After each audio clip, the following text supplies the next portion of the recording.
If you haven't noticed, middle class and lower class are basically blending into one struggling class. And one thing that they all have in common is this hopelessness, this belief that nothing is going to get any better. This is what it is.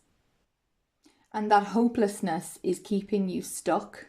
Now, please don't take this as a sweeping generalization, but I saw this statistic and I really thought that it was so interesting. Did you know that poorer communities experience higher rates of alcohol-related harm and ill health? Men from lower income areas are 72% more likely to die of alcohol-related problems. And 58% of women in low-income areas are more likely to die of alcohol-related problems than those in affluent areas.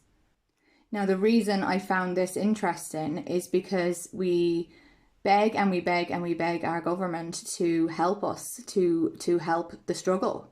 And there doesn't seem to be very much happening in the way of help for low-income families. But why would they help? Why would they help us when in 2023, for example, the government collected 101 billion in taxes? And how much of that was from alcohol-related products?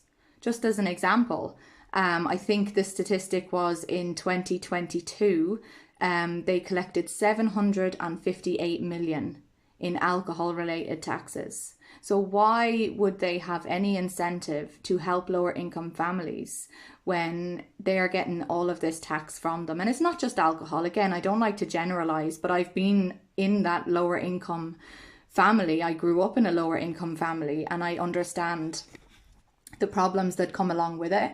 But, they want you hopeless.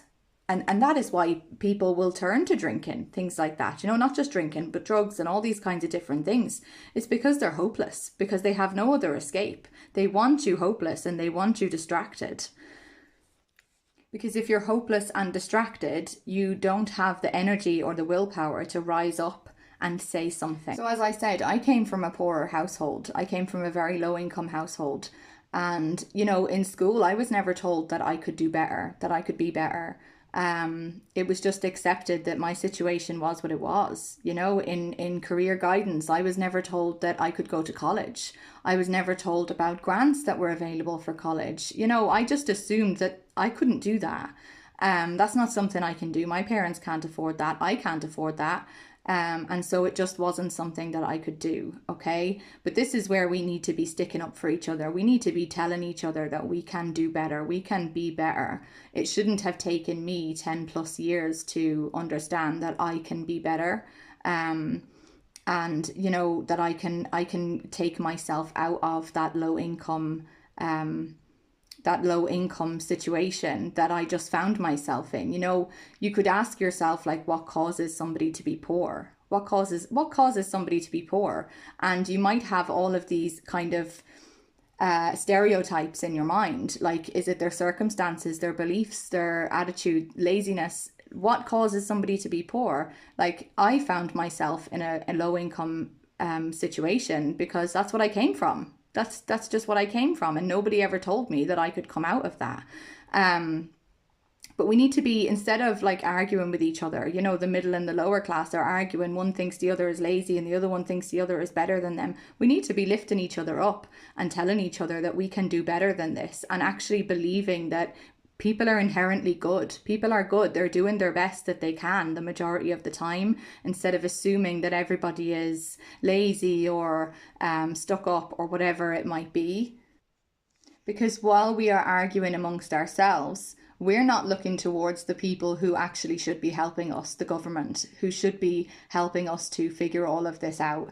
We're not looking at them spending, 2.4 million on new walkways in Ireland. We're not seeing them spend over 300,000 on a bike shed. We all know about that one. 2.24 billion, on a children's hospital in Dublin. 567,000 for 1 month of TD expenses in a month where the Dáil only sat once. We're not seeing all of this stuff because we're too busy struggling and we're too busy arguing amongst ourselves. All of this is to say that we are not the problem. Although we are struggling, we are doing the best that we can. We are trying to claw our way out of the situations that we're in to do better for our family, to buy a home, to be able to pay the rent, all of these different things. They are the problem. And it's time we started looking in the right direction. We need to start having a little bit more faith in each other and in ourselves. And we need to also understand that we can take ourselves out of the situation that we are in. We can do that. Okay? We can take a shovel and we can dig our way out of the pit that we feel like we are in. And if we can't afford a shovel, we will use our bare hands. We can do that.